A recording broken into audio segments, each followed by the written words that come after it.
¿Cuáles son de repente esas cinco ideas, cinco ingredientes claves que se tiene que tener en cuenta? En el caso de Uruguay, y creo que es extrapolable, como decía, a los países de la región, lo fundamental fue el acuerdo político multipartidario. Es decir, cuando se logra un consenso a nivel país de que la solución va por ese lado, ya tenés una espalda muy grande, porque de ahí ya se ponen a trabajar los distintos grupos de trabajo. Y yo creo que si decís es difícil o no es difícil ponerse de acuerdo entre los actores que toman las decisiones políticas, yo creo que la clave ahí, que quizás eso sí sea una infidencia, es que los que tomaron las decisiones fueron los técnicos de los partidos, es decir, los ingenieros que están asesorando, digamos, a los políticos, y cuando salen estos temas, bueno, tienen asesores, y ahí cuando vos te sentás en temas de ingeniería y temas técnicos, quizás es más fácil ponerse de acuerdo, porque bueno, digamos, es ciencia y son números, entonces vos podés tener matices, pero si vos definís, bueno, el camino es por acá porque tenemos el recurso solar, tenemos las capacidades, tenemos la tecnología, y bueno, tenemos medido las mediciones, tenemos ya estudios de viento, estudios de recursos, digo, toda la parte técnica, y bueno, los pones arriba de la mesa, no hay dos visiones, digo, es ingeniería, es ciencia, entonces yo creo que eso influyó mucho, tener esas definiciones técnicas en conjunto, que subidas a la mesa política y se refrendó en un acuerdo, ¿no? Esto fue un acuerdo multipartidario que si ustedes lo ven en la bibliografía, va a quedar en la historia como el gran logro, ¿no? Y bueno, y eso dio un marco hasta el día de hoy, ahora como que se está viendo la nueva etapa, y creo que lo que motivaba a nosotros también fue la necesidad, siempre hay una necesidad ¿no? de tomar decisiones medias con, digamos, con un rumbo, pero porque realmente había un problema de fondo, ¿no? Entonces esa es la primera. Y después, tú mencionabas alguna, pero creo que es muy importante la academia, o sea, yo soy un convencido. Todo esto empezó porque se hicieron pruebas pilotos y mediciones de viento, y estaba la Universidad de la República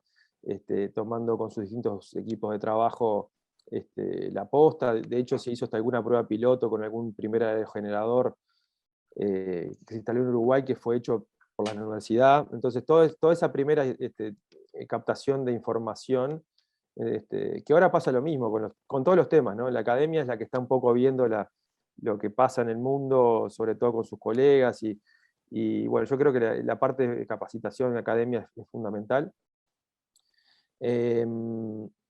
Después también lo que fue muy importante en Uruguay, creo que para el mercado ustedes también se puede replicar,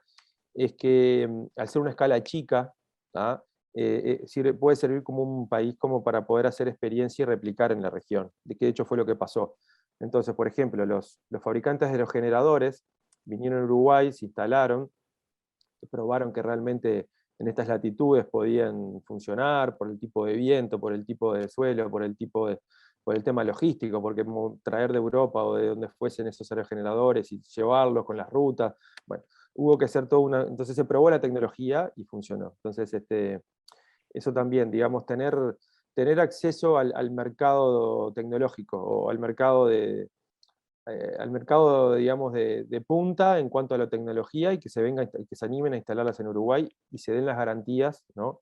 El problema es que vos tú instalás y después el fabricante tiene que dar garantías, entonces esas garantías, así que yo creo que la parte de tecnología, por hablarlo de alguna forma,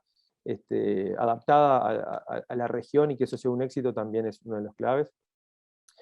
Y después en Uruguay jugó muy a favor la seguridad jurídica, ¿tá? En Uruguay generalmente tiene una tradición de respetar los contratos que se firman con el sector privado, y creo que eso a la hora de llegar al financiamiento, que era un poco lo que hablábamos, todos estos proyectos, para que se hagan una idea, desde el año 2010, por ahí, al 2017, creo que fueron 7.000, 8.000 millones de dólares, solo del sector eléctrico, porque hubo que hacer redes de transmisión, hubo que hacer toda la infraestructura de distribución que faltaba. Muchos de estos parques se instalaron en las redes de distribución, no en las de transmisión, porque son generación distribuida, sobre todo los solares. Entonces hubo que adecuar toda la red eléctrica para justamente poder hacer esos despachos tan eficientes, ¿no? Digo, todo atrás de eso hay hay de que funcione en forma tan ágil y que se logren tantos niveles altos niveles de penetración tan altos de estas tecnologías renovables, que son fluctuantes por el recurso, requieren atrás de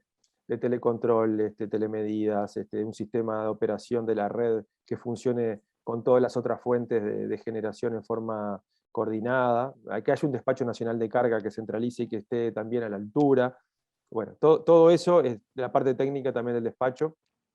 Entonces, volviendo a las inversiones, no solamente uno tiene que invertir en la generación, sino en la infraestructura necesaria para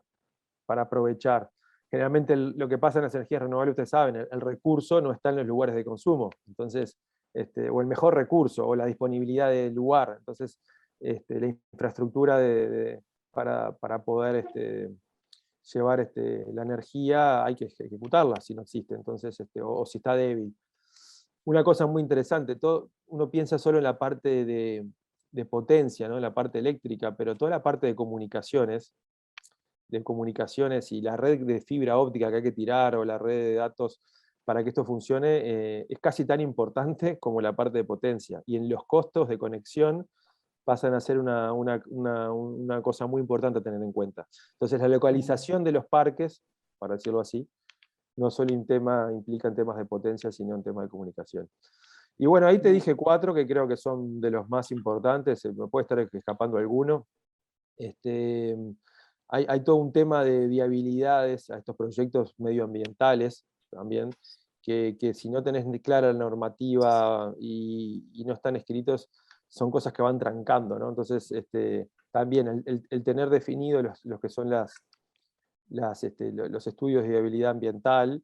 y ser ágil en eso, ya sea para los parques eólicos y solares, y sobre todo cuando no había experiencia, porque ahora quizás después de 20 años, o no sé, ya llevamos 13 años con esto en la región, pero cuando tú empezás y llegas al Ministerio de Medio Ambiente y decís, mira, voy a instalar un parque acá solar, pero los parques solares, bueno, en Europa por lo menos piden esto y pasan estas cosas, bueno, pero acá tenemos que ver el uso del suelo, si no es un uso de suelo que pueda competir con otro uso que es mejor, o si esto después deja un daño permanente. Bueno, todo ese tema digamos, de aprender, también lleva tiempo y tiene que ser acordado. Entonces, creo que fue una experiencia, ahora viéndolo con el tiempo, muy interesante. A mí me tocó participar, lo conozco bien porque me tocó participar en el desarrollo y ejecución de los parques solares acá en Uruguay, en el sector privado que yo trabajaba. Qué En realidad, extraordinaria. claro, en realidad me pasó algo peor, es decir, peor en cuanto, digo, mejor, pero yo trabajé en UTE, en la empresa del Estado, hasta que empezaron los primeros proyectos a llegar a Uruguay, y ahí UTE no tenía todavía una visión de hacer sus propios parques, y ahí me fui al sector privado y colaboré desde el sector privado en todo esto que estoy mencionando: desarrollo, ejecución, firma de contrato, financiamiento. Entonces lo tengo bastante claro cuáles fueron las dificultades, y también en el inicio, porque desde UTE fue, digamos, desde donde se impulsaron ciertas políticas, ¿no?